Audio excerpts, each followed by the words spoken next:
seat in the back quickly. On behalf of the Academic Services and Student Development staff, I want to welcome everyone to number 1 of 2 FYEs, so our first year experience workshops. Yeah, clap. It's fun, yeah. We're happy to have you here. I'm going to ask that you put cell phones and computers away and give us your attention. We've put a program together here for you tonight, next week, and then a couple later on in the academic year that are really meant to help you transition into your life as Northwestern student athletes. So all the information that we're giving you is really important to your experience here and your success in your first year. So we are going to run through the program in just a minute, but relatively speaking, one of the goals of academic services and student development here is to make sure that that transition for you is smooth. And so our academic services staff gets paid to help make sure that you have the support and the guidance that you need. And so we are going to introduce ourselves very quickly. So academic services staff, stand on up. Let's go here. We have Eileen O'Rourke, Chicagoland. Felicia Gowanlock, Rochester, New York. Shuji Otsuka, Tokyo, Japan. Candace Boney, Las Vegas, Nevada. Michelle Jorick Carr, Elmhurst, Illinois. Elizabeth Hoffman, you guys probably haven't met Elizabeth, but you might have seen her. She's our graduate intern. Elizabeth. And Tanya Brown from Evanston, Illinois. Maria Sanchez is not here with us tonight, but she is from the lovely town of Atlanta, Illinois, so she welcomes you as well. And I'm Kristen Kane. Really quickly, tonight's program is called Thriving at NU. So everything we are going to cover with you tonight is important to getting off to a good start. So we are going to talk about traveling. So if you're not traveling this quarter, you're going to travel at some point this year. So how am I going to communicate with my faculty members? How am I going to make sure that I'm making up any work that I miss and tests and all that kind of stuff? So you're going to hear from Eileen. We're going to hear from Shuji about all of our study skills and tutor program support services. We are going to hear from one of our great campus partners, Chris Davidson from the library, about an amazing resource that they provide to you as students to help you be successful in the classroom. We are going to talk about academic integrity, and it's really, really important that you pay attention to that part because it is going to impact you if you don't listen to us. And then we're going to have the opportunity to meet everyone in the room. So I know you've met each other sometimes in classes or walking down the hallway or whatever, but we are going to introduce every single person in the room via your team's Purple Peer mentors. And then we're going to have a few reminders at the end. So we're going to jump right in and get started with Eileen O'Rourke.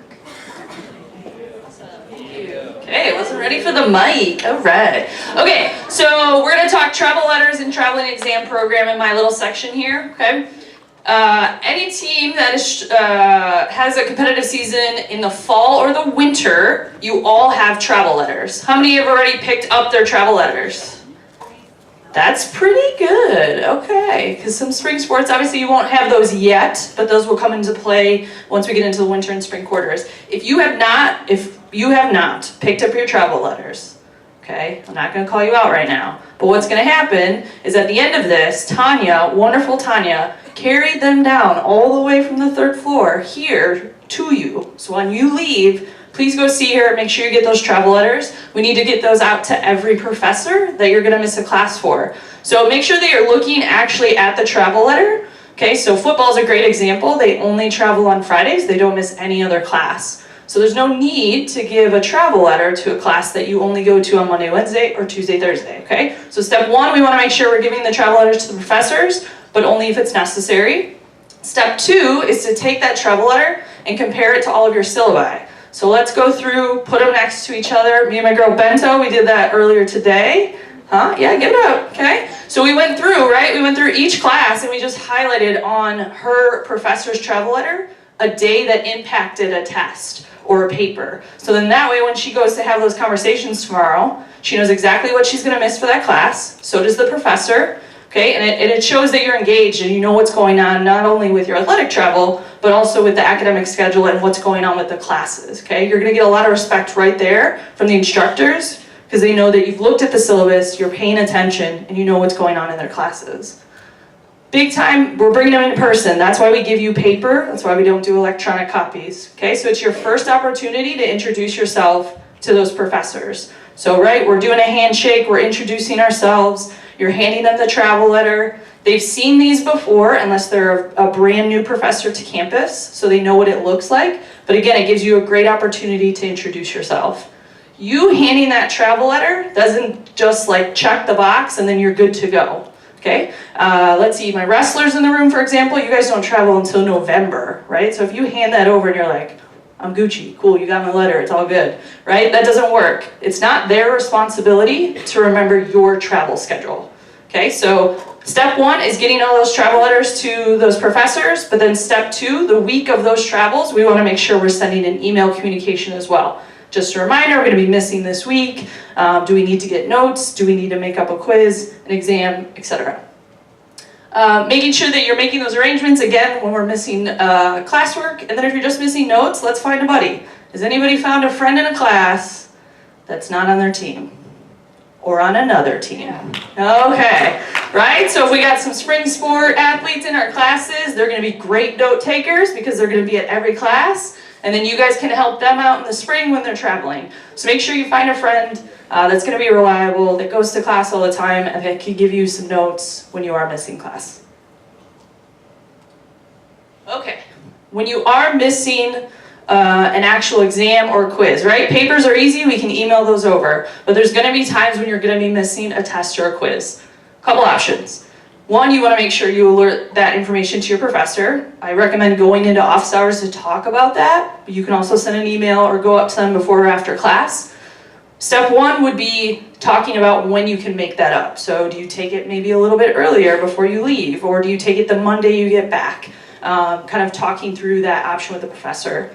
The other option that we have here at Northwestern that's a little unique, okay, it should be kind of the last option unless your professor flat out asks if you can do it, but it's if you can travel an exam. So we have a program here where your coaches, it's usually assistant coaches, maybe a director of ops, I coordinate this program with them. You're going to take that exam on the road. So we already had 2 field hockey players do that this weekend. While they were traveling, they missed a chem quiz, and they were able to take that Friday morning before their competition. They didn't miss anything. They're not having to worry about making it up when they get back. So that's potentially an option. Okay, a couple things here. There's a form you have to fill out to do this. So step one is talking to your professor about it, and your professor says, yep, I would love for you to do that. Okay, that's step one. The next step is I need you to fill out this form that's on the NU Sports homepage. So hopefully you knew this. If you didn't, definitely give it a look. We have our own little tab here. If you go to the athletics tab up atop, and then there's an academic services page. And then you'll see we just added this new quick links, and it's the third one down, travel exam request. Pretty straightforward. When you click on that, it just gives you a bunch of open text boxes, tells you exactly what you need to fill in, the professor's name, the test that you're missing. Okay, really, really important. We need to be doing these like a week out. So you should already know, right? You've got your travel letter, you've got the syllabi, you know what you're missing. So if you know now that you're missing a quiz for November, great, go talk to your professor about it and let's fill out the form. Because the earlier I know, at least a week out, it's a lot of logistics that we have to plan with the coaching staff, with the practices while you're on the road, so the earlier the better. Okay, if you have any questions, your athletic advisor while you're in those weekly meetings can help you with those questions. Okay, anything about travel letters or the travel exam program? Wow. Thanks, Eileen. All right, how are we doing, everybody? Happy Monday. Okay, I'm going to go over some of your responsibilities and study skills, as well as introduce you to our tutoring program. Specifically, I'm going to go over CLTs, or what we call coordinated learning teams, and then grades first, how to navigate that, and go over some of our important tutor policies, and then inform you about our drop-in writing tutors. Okay? So what is study skills? Study skills is a set of hours that we have designated for you in which to do so that you could do your coursework, homework assignments, and prepare for exams, tests, and quizzes. So on that note, we require you to do 6 hours of study hall, and you could do them in 2 locations during 2 time slots. One is you could do it at Walter Athletics all you need to do is swipe in at Tanya's desk when you enter, and you have to do it between the hours of 8:30 to 5 p.m. Monday through Friday. The other location that you will be doing your study hall is in the main library, and that will be from 6 to 10 p.m. Sunday through Thursday. Now the key thing here is that you could only do 3 hours in Walter Athletics, so half of them could be done during the day in Walter Athletics. The other half, you still have to do it in the main library. Now some of you will have CLTs, tutoring there, so it will be a convenient place for you to get your hours done. Okay? The main library, if you walk in the main entrance, and room 1 south is where you'll be meeting most of your tutors, and that is located on the first long hallway to your right as you enter. Okay, and it looks there will be signs up there that will point you to room 1 south. If you don't complete your hours, your advisor will be notified, and you will get a note from your advisor, and your coach will also be notified via email as well. You cannot roll over the hours to the next week, so that means if you did 9 hours this week, that means that doesn't mean that next week you only have 3 hours. You'll still have to do those 6 hours, even if you get your extra hours in the week prior. Okay? Less than the assigned number of hours equals more hours for next week. If you only complete 3 hours this week, that means that you'll be doing 9 hours next week. So be sure to get all of your hours done each week.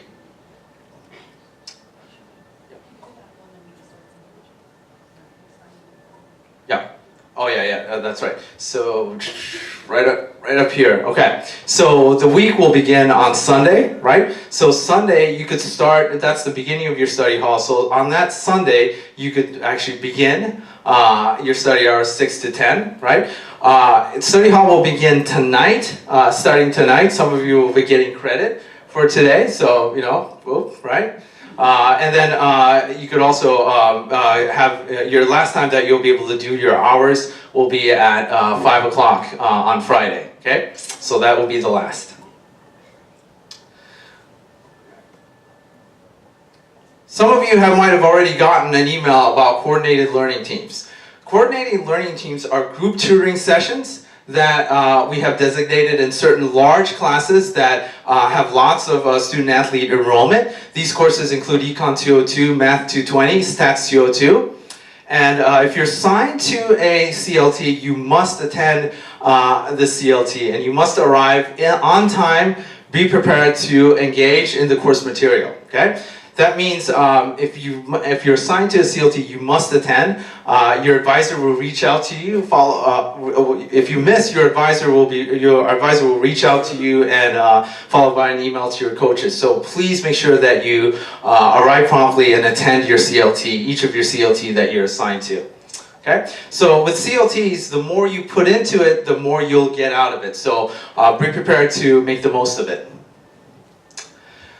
Okay, just briefly, your advisor will go over how to navigate Grades First, but this is a simple way to request tutors. If you log into your Grades First with using your NetID and Northwestern password, log into Grades First, click on the class that you want to tutor. Your homepage will look like this, and then your classes will appear as one line, and to your right of that, you'll see a button that says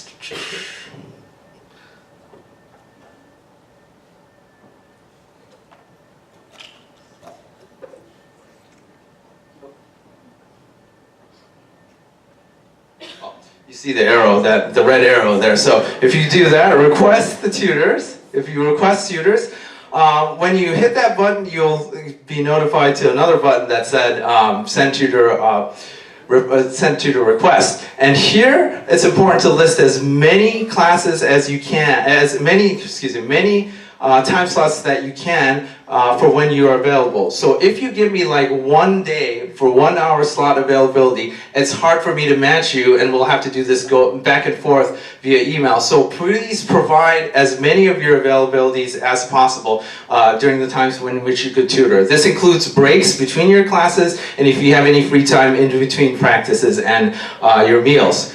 You could designate where you want to have that tutoring appointment. The tutoring appointment, however, must take place in the library, academic support services area of Walter Athletics, or any other public learning space. Okay, so you have to designate a public learning space for your tutoring session. There's a 24-hour rule that you must notify your tutors 24 hours in advance if you need to cancel or reschedule your appointment. Again, I want to emphasize that tutoring is a privilege. It is a privilege and not a right. So you'll have to abide by these rules of making sure that you notify the tutors 24 hours in advance. If you miss a session, your advisor and your coach will be notified. Repeat offenders will end up losing their tutoring privileges. So please abide by our policies and plan ahead. Make sure that you communicate any changes to your schedule with your tutors. Okay, we also have a drop-in tutoring session. This will begin next Monday, October 8th, the same time that you will have your first CLTs. It will be from 7 to 9 p.m. It will be in room 1 south of the main library. Joe, he's our drop-in writing tutor. You could see him in one of the desks in the area, in the collaborative learning area. And I suggest that you make use of him because he'll be there looking for you if you have any questions about your paper, how to get started on it, etc.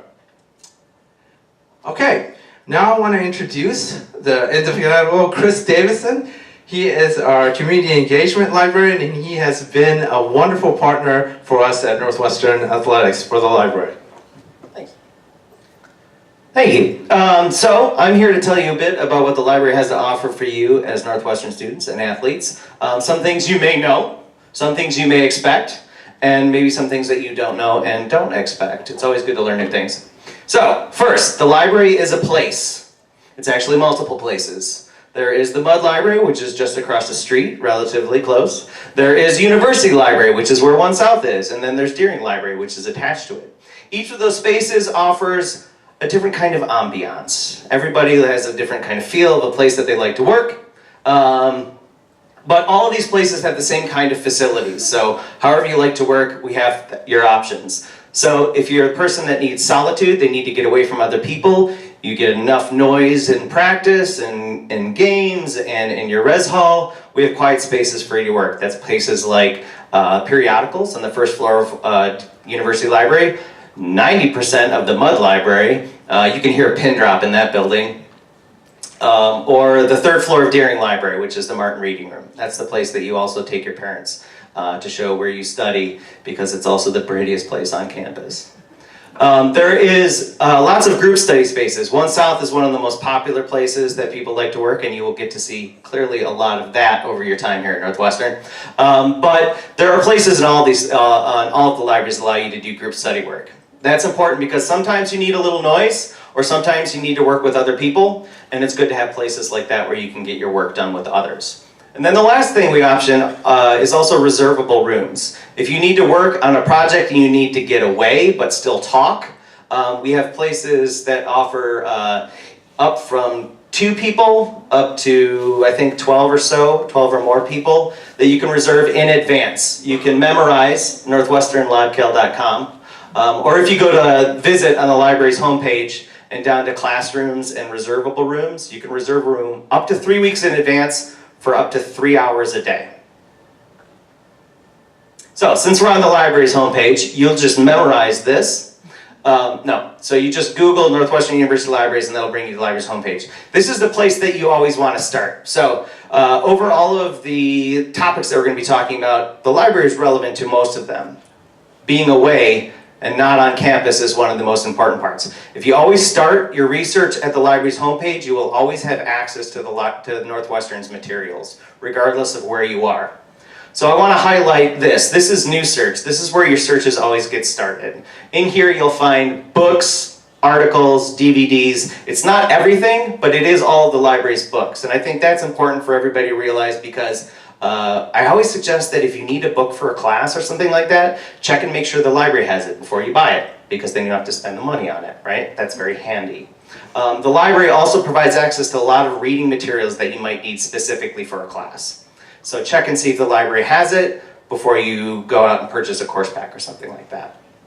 So let's say you are doing your research, and let's give a hypothetical situation that you find yourself in a hotel room in Ann Arbor getting a little revenge, and you're doing your research.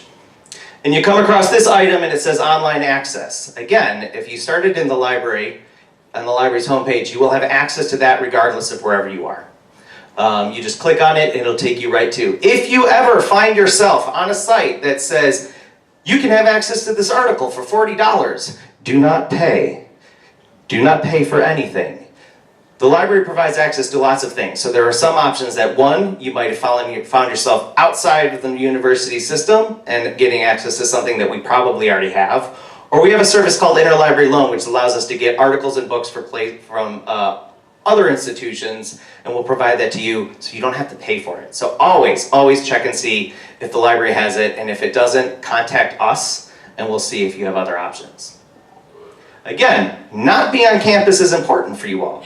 So if you're doing your research again outside, so you can come back and be prepared, and you come across this book that is in main library stacks, and you want it, but again, it's Friday, and you are out of town, but you want it on Monday, you click the request button, we will pull it from the shelves, and we will send it to whichever library you prefer. So if you are going to be here in the morning, you can go pick it up at Mudd Library, or if you're going to be doing your study hours in University Library, you can pick it up at University Library. The circulation desk is right across from One South. And we'll pull all the books. So you can go, do all of your research in advance, then when you get back to town, go to the library and pick up all of your books from the circulation desk. It's super handy. All right, so we already covered library is a place, expected. Library has stuff, certainly expected. Library has support for you. That is the most important. And they're going to talk about academic integrity after this, and the library is a key component in academic integrity because we can show you how to research, where to research, and what to do. So up in the top there is a little drop down for undergraduate students, and this is basically some tips on getting started in doing your research. If you are not around, you can always utilize these things that are online and available at any time that you are. I always recommend using the video tutorials because they'll walk you through how to do your research, how to get started in finding your keywords, what do I do when I find myself in a database, things like that. And you can, again, watch those at any time. Then, the more important is the research assistance. So, we provide a service for all of you to make sure that you know what you're doing because we don't expect anyone to know what they're doing when it comes to doing research. It's hard, it's messy, it takes time. There's the Ask a Librarian, there's the Subject Librarian, and there's the Research Guides. The Research Guides provide you access to things in a tailored manner. So depending on what your major is or what your class is, we have pulled together all of the resources. I don't know if you know this, but the library has over 7 million volumes in its collection, 500 databases, which gives you access to billions of articles, and that's a lot to get through. So we provide the opportunity to focus on what is important in those particular areas of study and the resources that the library has in that area of study so you don't have to think about it. So it'll be all organized in a handy way depending on what you're looking for, but most important are the people. So your team has a coach, and the lacrosse coach is not the same as the football coach, is not the same as the soccer coach, right? We have librarians in every class and every subject that focuses to help you find the resources that you need and let you know what is available for you in that area targeted to what you're working on. And we'll sit down and show you how to research for a particular topic. How do you find out about that? Well, you could email that gentleman right there, or you could go to the Ask a Librarian page. Sometimes you need help right away, and sometimes you're not going to be on campus to do that. We offer chat that allows you to talk to one of our experts immediately. That's available most days that the library is open until 10 p.m.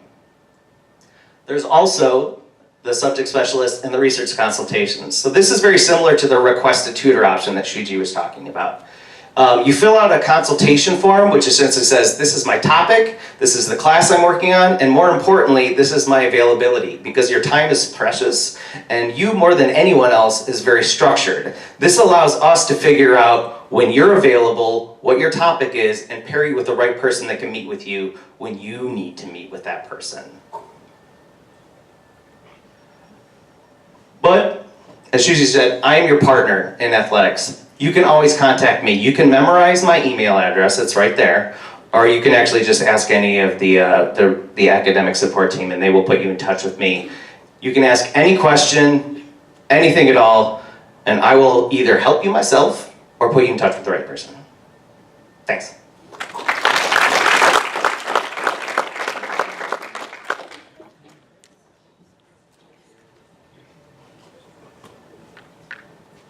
All right, everyone. How's everyone doing? Wow, that's where we're at.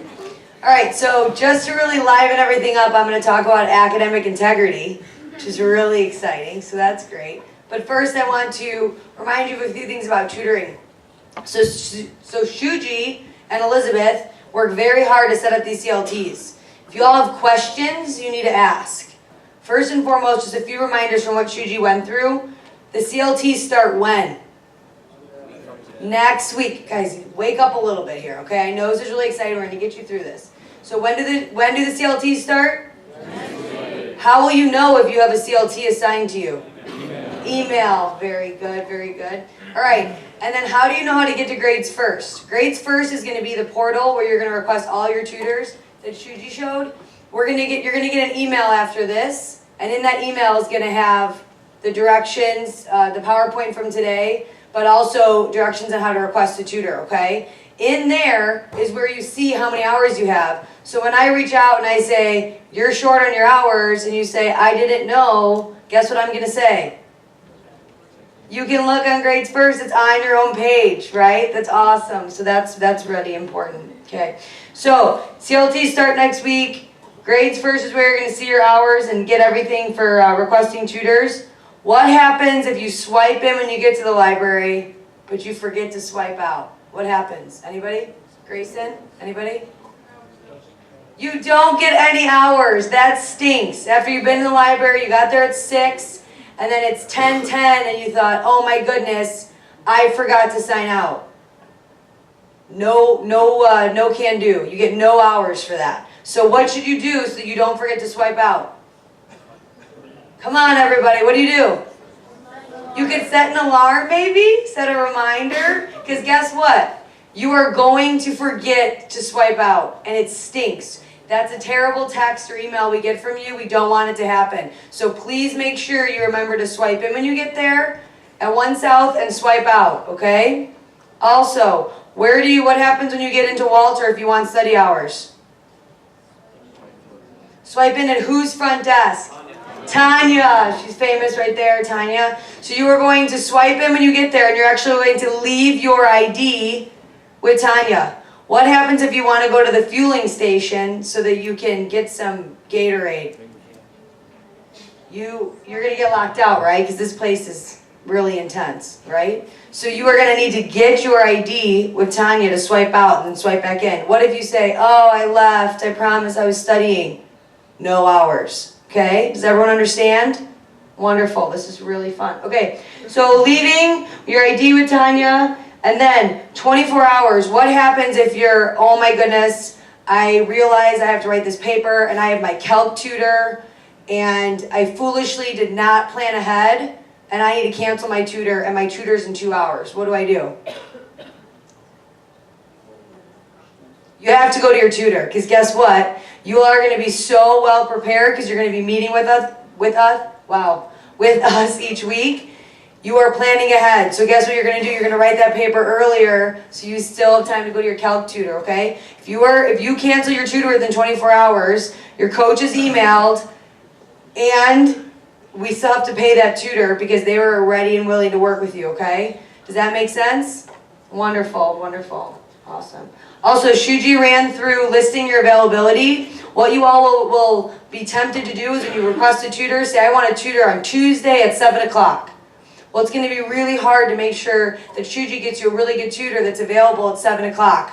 Okay? So you're going to want to make sure that you list all of the availability so we can make sure we get you a tutor as soon as possible. Are there any questions about tutoring? This is very important.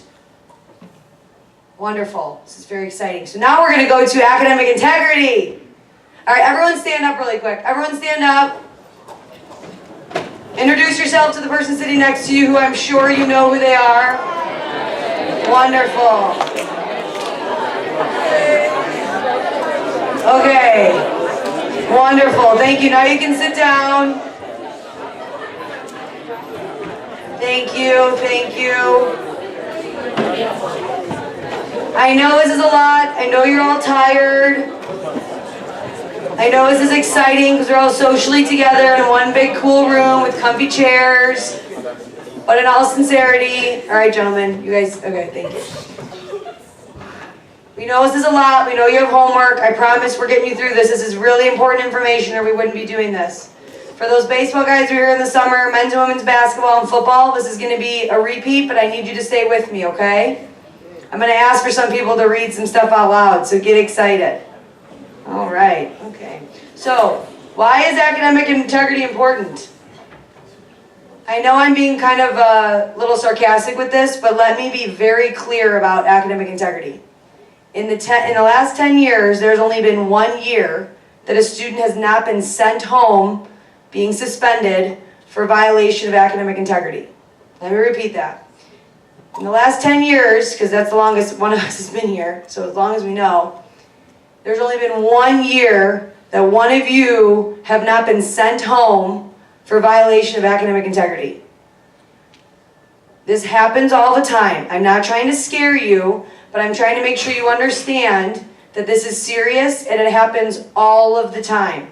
So I need you to stay with me so you can understand that you cannot be that person that is sent home for a violation of academic integrity. So what is academic integrity? So this is from our provost's office. So to protect the value of your academic record and the education it represents, Northwestern maintains standards of fairness and honor in all academic work. The essence of these standards is respect for individual achievement and an intolerance of any form of lying, cheating, or theft that threatens to value such achievement. Okay? They do not mess around with this at Northwestern. It's very important that you understand this. Now, who wants to read for me the academic integrity clause from Northwestern?